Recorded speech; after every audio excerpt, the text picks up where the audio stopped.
So hello and then welcome to part 2 of IAS2. This is CN Professional Institute. In part 1, we looked at the scope of IAS2. We also looked at key definitions where we defined finished goods, work in progress, and raw materials. We also looked at the initial measurement, right, where we say all inventories are initially measured at cost. We looked at cost of purchase, right, and then we said an entity can either buy the inventory and sell, in which case we use the cost of purchase, or the entity can decide to manufacture the inventory itself and sell. In that case, we use the cost of what? Conversion. So we looked at this in the previous video. We also looked at other costs. We looked at cost to exclude from the computation of cost of inventory. Right? So when you want to get the cost of inventory, what do you not include? We looked at this. Then finally, we ended here where we said some inventories can be purchased on the deferred settlement terms, right? So we look at where inventories are purchased on the deferred settlement terms, right? Inventories purchased on the deferred settlement terms, where we said, okay, sometimes the entity can buy the inventory on a deferred settlement term. So we can buy today and then maybe pay later in the future, right? So we said in that case, there's something we call financing element. So we looked at this financing element, right? What is the financing element? So we looked at this in the previous video where we said when inventories are purchased on deferred settlement terms, right? Where inventories are purchased on deferred settlement terms. Such arrangements, right, contain a financing element, right? And then what is the financing element? It is that portion of the price that can be attributable to the extended credit terms, right? The difference between the purchase price for normal credit terms and the amount paid is recognized as interest expense over the period of financing. So what do we mean? Now you're saying, okay, where we have extended credit terms, you are not paying promptly, right? It says the portion of the price that can be attributed to the extended credit terms is what we record as the interest expense. Now, this is what it means. Let's say you bought an inventory, okay, worth 80 million. So let's say 80 million is the price that you'll be paid for the inventory in 2 years' time, right? This 80 million is the price that you'll be paid in 2 years' time as the price of the inventory, right? But if you should pay now, you pay something like 70 million. We said the 70 million is what you're going to record as the 70 million, right? The amount you pay if you should pay for the inventory now. You pay 70 million, but we said if you should pay in 2 years' time, you pay 80 million. So we said in that case, 70 million is the cost of the inventory because that's the normal term, like that's the amount, right? Um, that is the price for the normal term. Like if you should not buy on credit, that's the amount you'll be paying. The standard says we should call it 70 million as the price of the inventory, and the difference between the 80, right? That's the amount you'll be paying in the future. And then this 70, the normal price, if you should not pay on credit terms, we should record the difference, the 10 million as the interest expense, right? So whenever you buy an inventory or an item of inventory and payment is not made immediately, payment goes beyond a year. It's not say we should discount it to present value, right? And then record the present value as the value of the inventory, and the difference between the present value and then the future value should be recorded as um should be recorded as the interest expense, right? So with the same example here, this 80 million, right? If you pay this 80 million in 2 years' time, let's not say discount it to present value, right? Using 1 over 1 plus r, right? Raised to 1 over 1 plus r raised to power n, where n is the number of years, right, or the period. Let's say n, right? So n in this case will be 2. So when you discount to present value and you get a figure like 70, you have to record the 70 as the price of the inventory. And the difference between the 70 and the future price, the 10, will be recorded as the interest expense, right? That will not be capitalized. It will be recorded as interest expense over the financing period. So over the 2 years, we record it as interest expense. So be very careful. That's the financing element. Whenever you are not paying now, but you pay in the future, there's a financing element. If you pay in a year's time or more, right? In a year's time or more, there's a financial element. So the standard is saying, okay, we have to, if that's the case, you have to discount present value, right? Or we have to record the value of the inventory should we not pay in future, if we should pay promptly. That's the value you have to record for the cost. And the difference between the present value, the amount you are paying, or the amount for the normal terms, right? And then the extended credit terms, and then the future value should be recorded as what? Interest expense, right? So don't forget that whenever settlement goes beyond a year, there's a financing element, and then we have to discount it to present value. And the present value is what we are going to record as the price of the inventory. And then the difference between the present value and the future value will be the interest or expense recorded in our profit or loss, right? And they say in IS 23 we apply for qualifying assets. Now, if you've done IS 23 already, or you've read it already, or you are yet to do it, it's very simple.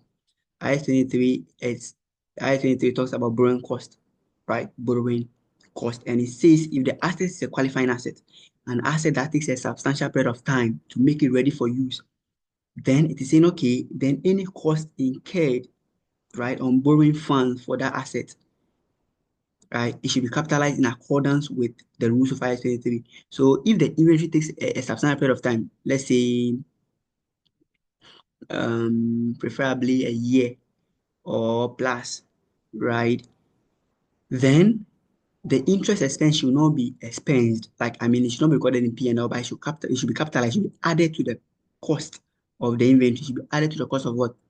The assets, right? So let's say in a case where an entity is manufacturing the inventory, right? They are not buying, but they are manufacturing.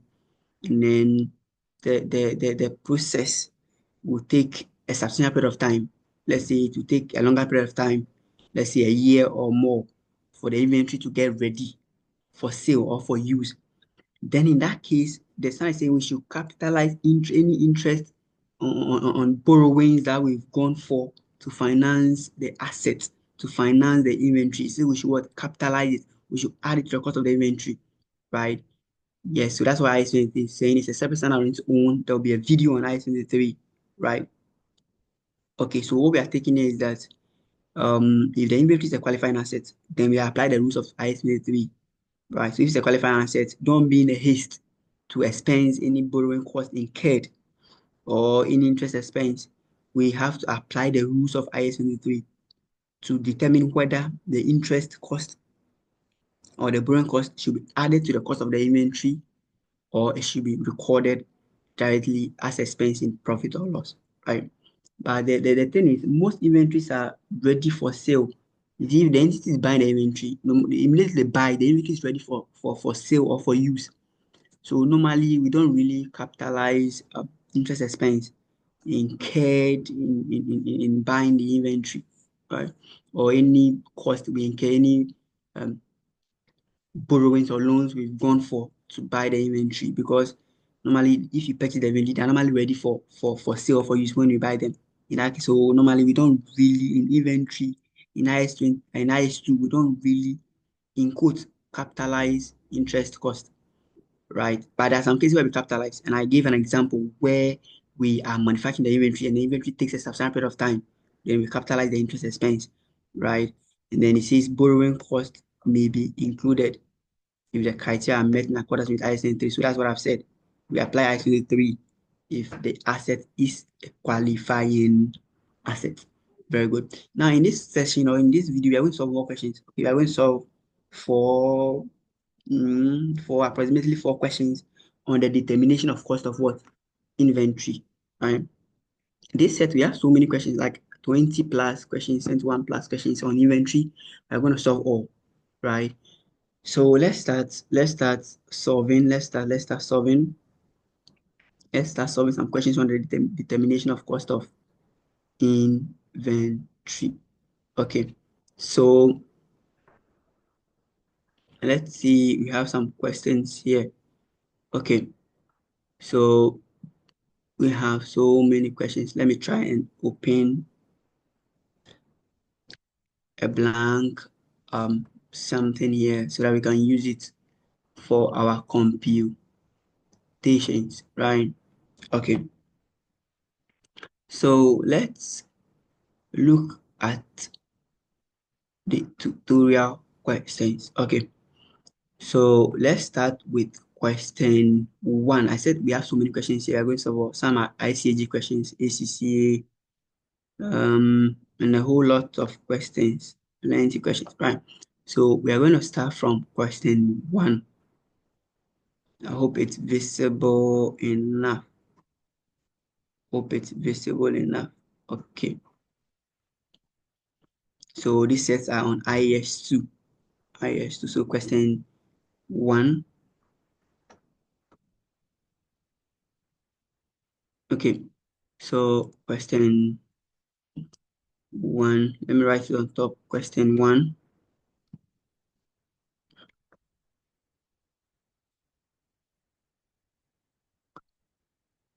Okay. So I'm just trying to increase the font size so that we can see. So let me use, okay, 18 will be visible enough for us. Okay. So question one.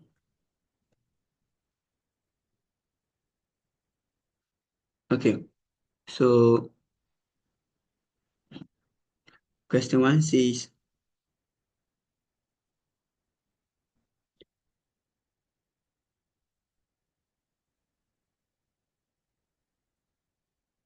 Willywed, Willywed Limited, Willywed Limited. So let me change my color, okay, to get so that we can get better effect. Okay, so this Willywed Limited buys goods from an overseas supplier. It has recently taken delivery of 1,000 units. So these are units they are buying 1,000 units of component what X, right? The quoted price of the component X was what 1,200 Ghana cedis. That's the quoted price per unit. So don't forget that it's one quoted price per unit. But Willie Well Limited negotiated a trade discount of what 5% due to the size of the order, right? So there's a trade discount of 5%. The supplier offers an early settlement discount of 2% for payment within 30 days. And Willie Well Limited intends to achieve this. Since the supplier offers an early settlement discount. So if Willie Well should pay promptly, maybe within 30 days, you get 2% discount, right? So in this question, you could see we have two discounts. We have the normal 5% trade discount, and then there's a 2% what we call cash discount, right? Cash discount is for early payment, for prompt payment, right? Import duties of 60 cedis must be paid before the goods are released through customs. So import duties, if you remember, if you watch the first video, import duties are directly attributable cost, right? So the science we should include them in the cost of the inventory. Once the goods are released through customs, Willywed must pay a delivery cost of 5,000 cedis to have the components taken to its warehouse. So this 5,000 is delivery cost, but it is not per unit, right? It's not per unit. The 5,000 cedis is the delivery cost for all the 1,000 units, right? The question did not say 5,000 per unit. It says 5,000 cedis to have the components.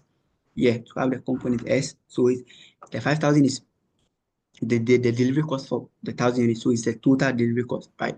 And the requirement is calculate the cost per unit of the product. Cost per unit of what? The product. Very good. So as simple as ABC.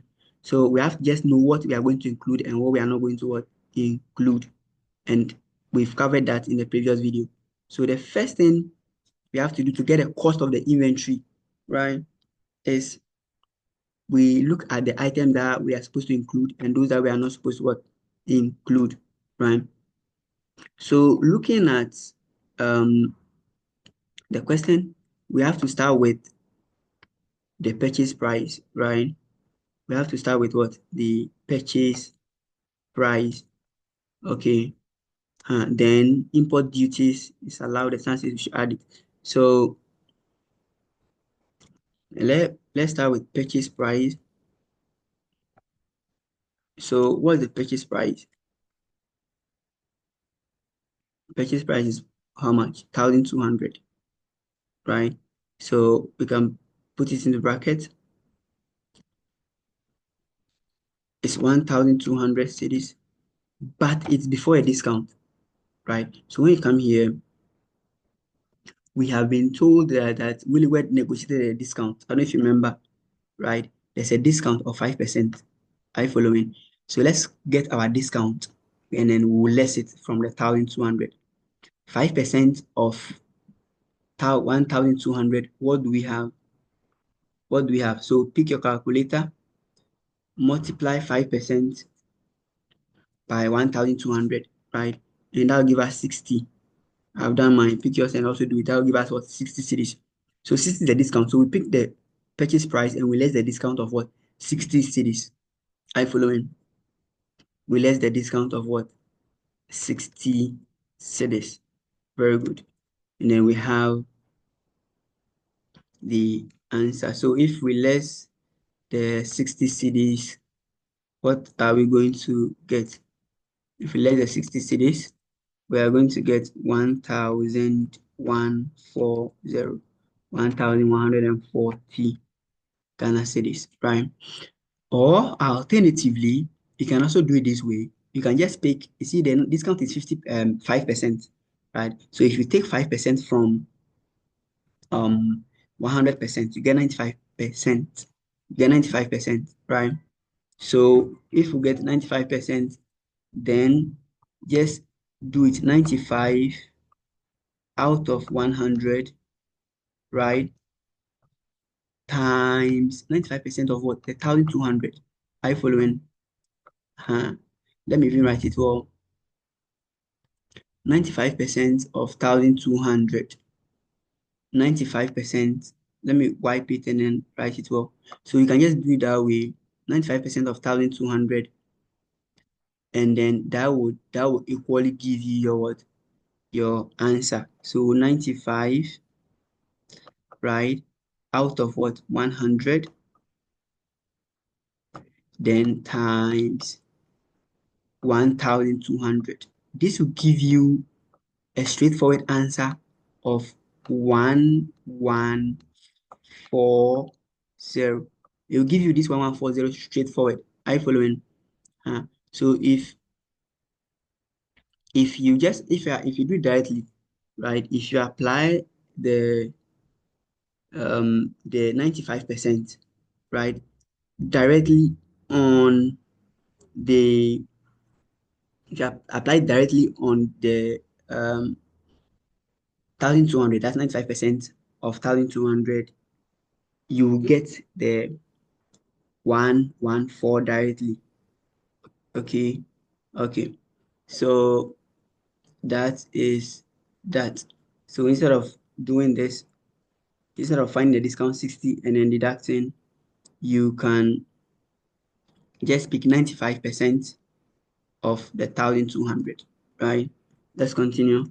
And the next thing is we are done with the purchase price after the discount, right?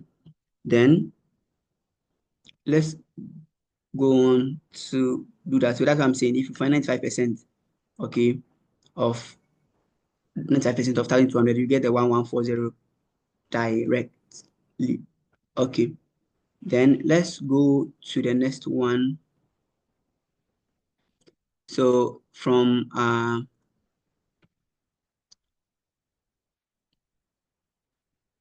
question, the next one is, then we're told that the supplier, okay, so with the early settlement discount, okay, of 2%, if payment is done within 30 days. So this is cash discount. It's not trade discount. So we are not going to factor it in.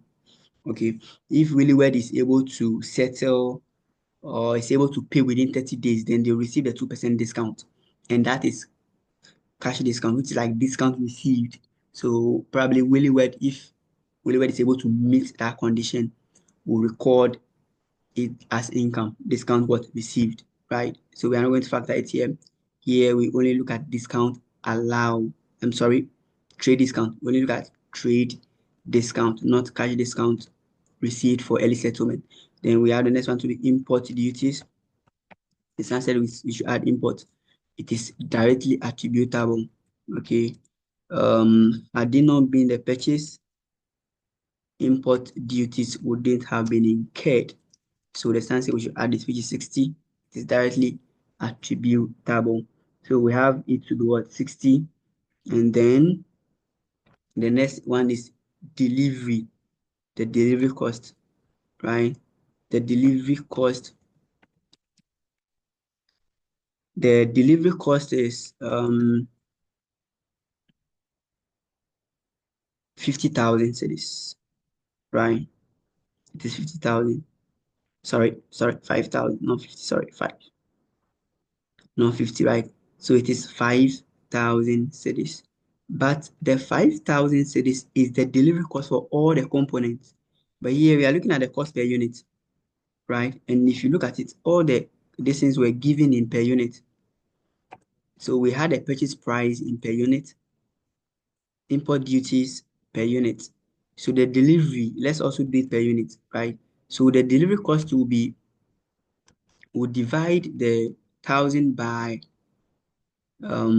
we divide the 5,000 series by 1,000 units, by the 1,000 what units, right? And then that will give us the delivery cost per unit, right? So if you divide 1,000, sorry, if you divide 5,000 by 1,000, what do you get as the delivery cost per unit? Don't forget our computations are in what? Per unit, right? So this will give you what? 5. Okay. So you just have to probably underline everything, sum them up, and that'll be and that'll be your cost per unit. That'll be your cost per unit. As simple as A, B, C, right? Okay. Then okay, so cost per unit. So summing everything should give us 1,250. If I am right, 1,205. So it's 1,205, right? 1,205. So this 1,205 is the cost per unit of the inventory. That's the cost per unit of the inventory. So it's very simple. As we said, you just have to bring your purchase price. The purchase price is if you look at it's 1,200, right? There's a discount of 60, so we have to get the discount 60, right? And we got this figure. Or we said we can equally find 95%, right? 95% of the 1,200 straightforward, and that'll give us this. Then import duties, standard we should add delivery is also included. The standard we should add it, which is 5. And the delivery cost of 5,000 cities is the total delivery cost. You have to divide by number of units to get a per unit, right? So that's the cost per unit of the product. We said the early settlement discount is not included, right? It is not trade discount. Let's go to question 16. Let's go to question 16 and then go and try question 16. Okay, so all these questions will be solved in the other videos or in the subsequent ones, right? I said we have so many questions. So question 16. So let me come here and then let's write question 16. Okay.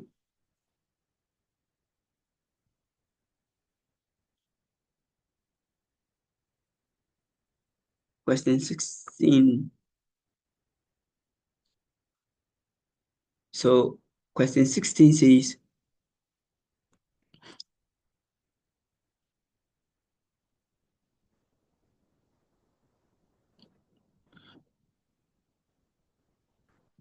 so question 16 says, did you know purchase commodity X and incurred the following cost, right? Did you know incurred commodity X and incurred the following cost? purchase price after discount.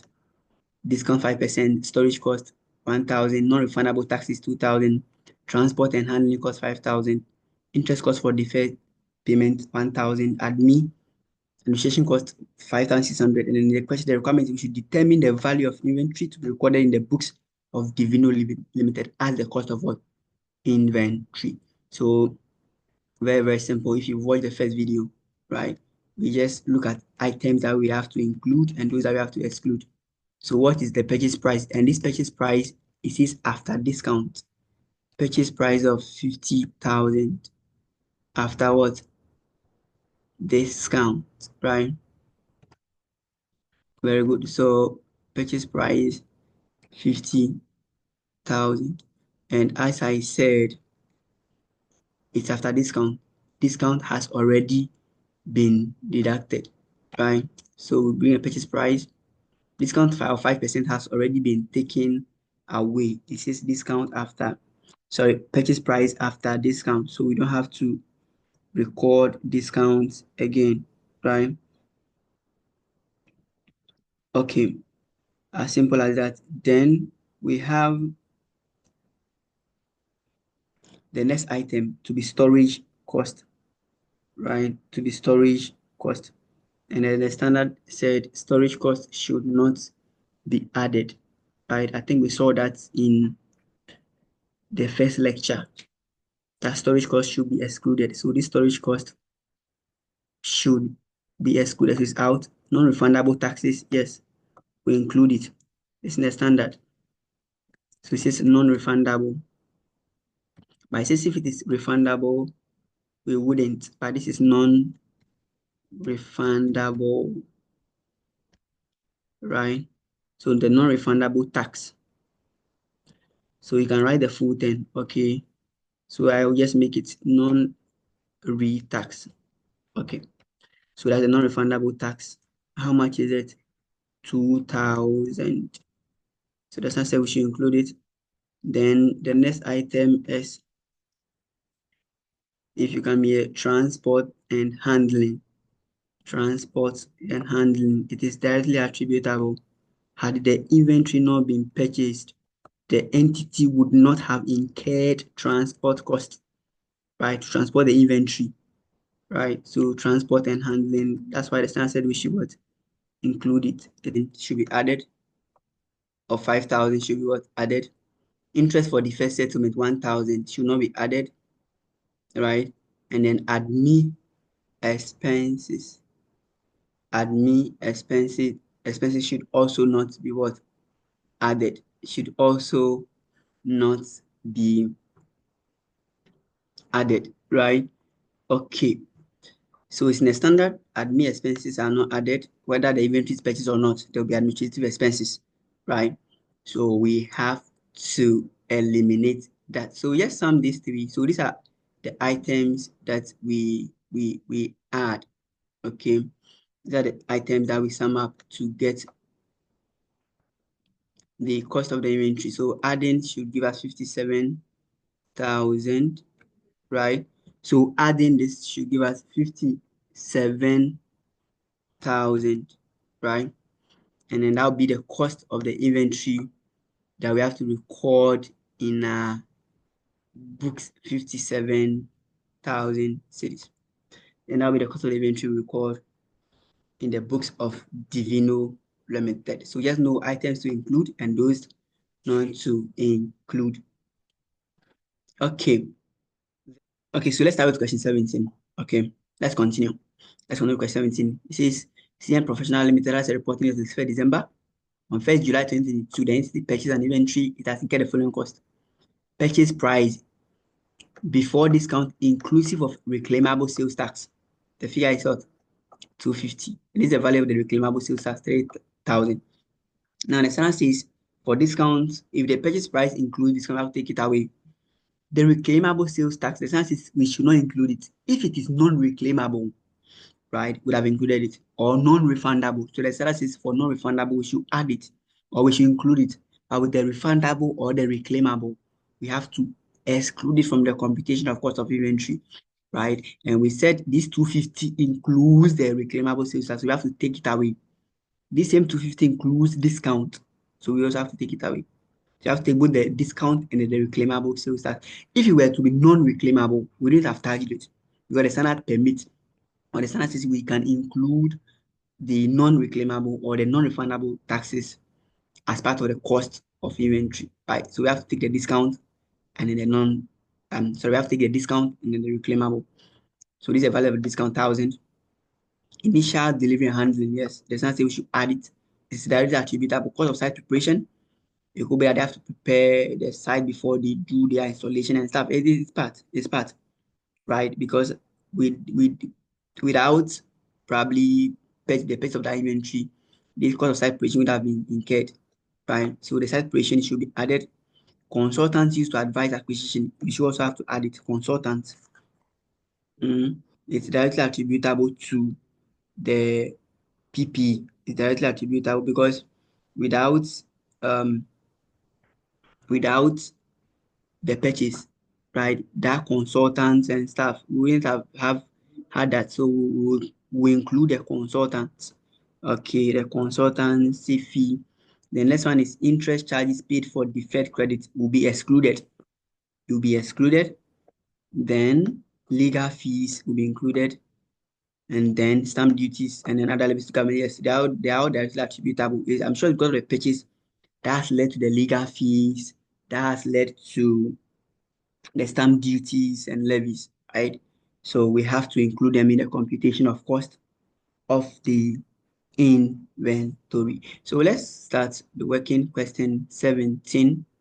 Okay, so question 17, let's bring purchase price. So we start with what? Purchase price, right? And we said with the purchase price, we pick the 250,000, right? We pick this 250,000, and then we are going to less this discount here, 1,000. We have to less it because we're told that this purchase price is before discount. So we have to take the discount of 1,000 away. And then we also have to take the reclaimable sales tax. I told you the standard does not permit it. If it is non-reclaimable, we would have added it, right? But because it is reclaimable, we cannot add it or include it in the computation of cost of the inventory, right? So, okay, so that's it. Okay, so we have to take the reclaimable sales tax of 3,000 away. So let's pick our calculator. 250 minus 250,000 minus 1,000 minus 3,000. That'll give us 246,000. So if I'm right, 246,000. So let's all punch and then verify the answer, right? So we have 246,000. Okay, and that's our purchase price excluding um that's the purchase price excluding the discounts and then the sales tax, right? Initial handling, yes, we said we'll add it. So handling we will include it. It's in the standard, right? Handling and delivery and initial delivery cost, they are directly attributable. So 20,000 we include it. Then we have um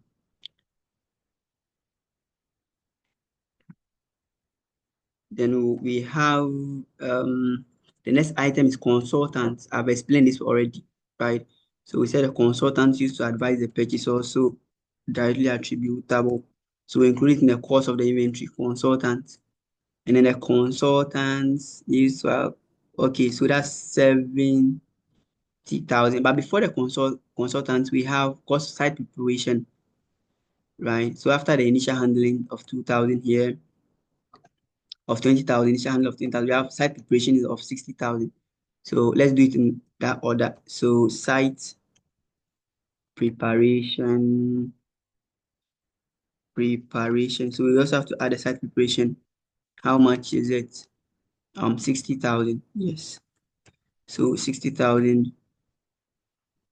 Then we have Um, so we can now bring the consultants. It's also directly attributable. Consultants, how much? 70,000. So it's the check consultants here, 70,000. Then interest charges paid to supplies for deferred, we take it out. Legal fees, yes, we have to include legal fees. It's also directly attributable. So we have legal fees. So we also have to include legal fees.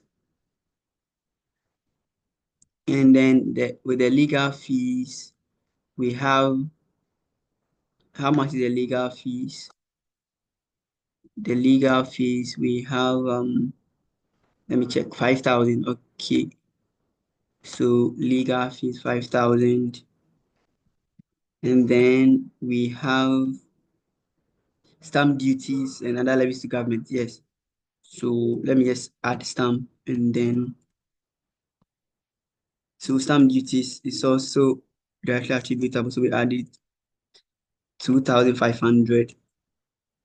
And then that is so we excluded only the interest charges paid to customers for deferred settlement. That's what we excluded, right? So we brought the purchase price after the discount and then the reclaimable sales tax handling 20,000, site preparation 60, consultancies to advise 70, legal fees 5,000, and then stamp duty 2,500. So summing everything here should give us a figure of 40 should give us a figure of 403 something something something 403,500.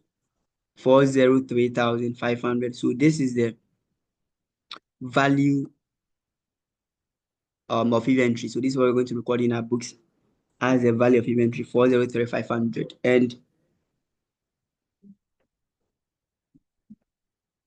okay, so if you look at the requirement is we should prepare extract of the statement of financial position and then profit or loss. So the extract, what are we going to do? We are just going to pick the 403,500, this value here. We are going to record it as part of our cost of sales, right? So we are going to record this here as the closing inventory, right? Which will be less from cost of sales. And then we are going to use the same figure here, 403,500, as the value of inventory in the statement of financial position as a current asset. So inventory, current asset, statement of financial position. So that's the requirement. In the P&L, we'll list it from our cost of sales, right, as closing inventory, and in the financial position, we will record it as current asset. And current asset in the statement of financial position, current asset, current asset, current asset. So let's look at the last part. This was very simple, right? And then we'll end. Okay. So question 21. So very simple. Like we can use 2 minutes to look at this one. And then that will be to question 21, also on the determination of cost of inventory, right? So we have, so let's start here something.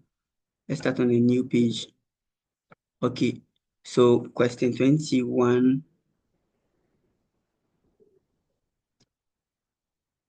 So with question 21, also a very simple question, right? So it says ABC Enterprise imported an item and incurred the following cost. Imported an item and incurred the following cost, right? So we have the cost here, and then the requirement is calculate the value of inventory to be included in the financial statement of A, B, C Limited, right? So we have the items here, all are in millions of Ghana cedis. Then the first one is cost price based on vendor's marked price. So the marked price is 50 and we have a trade discount of 2. So we'll let the trade discount from the purchase price. Import duties are added. Freight and insurance. Freight is like let me say carriage inwards, or it's like a transport, either through air or sea, right? So if you import goods either through the air or the sea, you pay freight charges and insurance. You have to show your goods, right? They are directly attributable because if you decide not to import, right, or had it not been because of the importation, you would have incurred freight and an insurance. So they are directly attributable. Then we have handling here. If you can be handling and then transport, also that. And then we have brokerage commission payable to agents for arranging the import, right? So probably before you are able to import, there should be a commission payable to the agents. Those that arrange the import. It's also directly attributable because had it not been the import, still you wouldn't have incurred a brokerage that commission payable, right? And then the next one is sales commission payable to agents. Well, this is excluded. It's after the purchase that you pay this commission to those that will be selling the inventory. So it is after something like after you've purchased the inventory. So this sales commission payable to agents that will sell the inventory is excluded, right? So it's not part of the cost of the inventory. After sales warranty cost is also not part. And then foreign exchange differences arising directly on recent acquisition of inventory invoice in foreign currency is also out. So there's a standard IAS 21, right? It talks about foreign exchange effect, right? So the translation, we do translations, right? So there'll be a video on IAS 21. It's about foreign currencies, right? So this point 9 years in the standard that foreign exchange differences are rising, right, directly on recent acquisition of inventories, invoice in foreign currencies should also be excluded from the cost of what inventory. So this also out, right? So let's come back and then start. These questions are really simple. They just test your understanding on which items should form part of the cost of inventory, especially when the inventory is purchased, right? So we start with our cost price, or let me say purchase price. That will be better. That'll be a better definition, right? So let's say purchase price, and then we said the purchase price is 50, right? And then there's a discount of how much? A discount of 2%. So we have to so we have to less the discount, right? And that'll give us 48 million, right? Or in the Ghanaian city. So we can put the Ghana city sign up there, right? So we have to take the discount away from the purchase price, right? So that we get the purchase price after the discount. Okay. So we have 48 as the purchase price. Then we have the next item, which is import duties. Yes, import duties are directly attributable. So import duties, we just saw it in a recent question. Import duties of 5, it's there, 5 million. So that's also directly attributable. Then we have freight charges. So I said again, freight is like carriage when you're transporting your items, right? Either through or something or sea, right? The cost to incur and insurance. So freight and insurance for also directly attributable.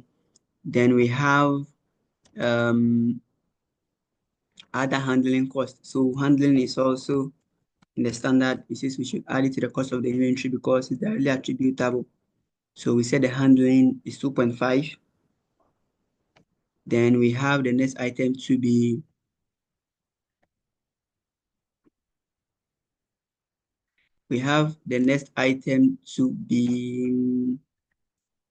to be what? So let me check and see. So yes, brokerage commission payable to agents. We said this also directly attributable, right? Because commission you are paying to the agent, right? Those that are arranged for the import. Okay, so without them, the inventory or the import of the inventory wouldn't have been successful. So with a commission 1 million paid to these agents, and then that's all. The rest are out, right? So we brought the 48, we brought the 5, we brought the 4, we brought the 2.1 and 1. So we just have to sum these ones to get the cost of inventory that we have to record in our books, right? So let's sum all what do we get? So just do the sum yourself, and then that's it. The most important thing is you know what goes into the computation. I got a figure like 60.5 million. I don't know if I'm right. 60.5 million. I hope I'm right. 60.5 million. Right? Because 48 plus 5 should give us something like 53, then plus 4, 57, plus 1, 58. So plus 2, 60.5. So maybe I'm sure I'm right. So this is the cost of inventory that we have to record in the books, right? So this is very simple. Just know what goes into the computation of cost. Which items do we include and which one do we exclude? So here we brought the purchase price, we less the discount, we brought import duties, freight, handling, and then the brokerage commission. Normally, commission paid to the sellers, those who sell the inventory is not normally part of the cost of the inventory. But this kind of commission is payable to the the agents who arranged for the import. So it's directly attributable. If it had been after the import, we would not have included it, right? But this is before, like I mean, it helped or it aided the import. That's why we said it is directly attributable. So we added it. And then the commission payable to sales agents after sales warrant cost, and then the foreign exchange differences, they are excluded from the cost of inventory, right? So that's it. So this is the end of the second part 2 of IS 2. In part 3, we are going to look at subsequent measurement of inventory and we'll solve more questions. But before even the subsequent measurement, there are more questions that we have to solve. Also on the definition of cost of inventory. This one that we solved on they looked at situations where the inventory is purchased, not manufactured. So in the next video, we'll look at where inventories are manufactured, they are not purchased. So if they are manufactured, how do we get the cost of the inventory, right? So in the first video, we said to get the cost, we look at the conversion cost, right? Which is some direct material, direct labor, and then we do systematic allocation of overheads based on the normal level of production, right? So we'll solve more questions on determination of cost of inventory, and then we look at the subsequent measurements, still to come cost formulas and stuff, right? So I'll see you in part 3 of IAS 2.